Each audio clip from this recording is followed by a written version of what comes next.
Social media रे viral हेबार लगी भिडियोटी कुजंग शव व्यवच्छेद गृह निकट केनाल रास्तार बोली भिडियो शूटिंग करुवा युवक कहउछन्ति। सबुठारु आश्चर्यर कथा भिडियो रे स्पष्ट देखा जाउछि जणे धळा लोगा घोड़ाई होई जाउथुवा बेले तार गोड़ दुईटी जळुछि एवं युवतीଙ୍କ कंठ स्वर रे क्रंदन करुथुबार स्पष्ट सुना जाउछि।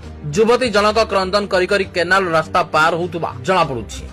सूचना मुताबक किछि युवक कुजंग शव व्यवच्छेद गृह निकट केनाल रास्ता रे जाउथुबा किछि अस्पष्ट जिनिस देखिथिले। सेमाने गाड़ी बुलाई पुणी सेही स्थान निकट को आसी देखिबा बेलकु जने युवती कांदुछन्ति एवं तांको गोडरे निया जळुछि।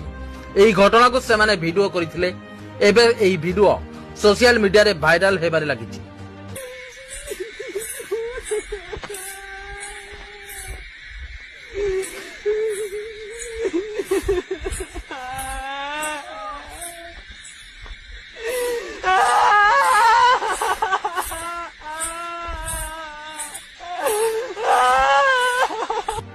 Bureau report news prime Odisha.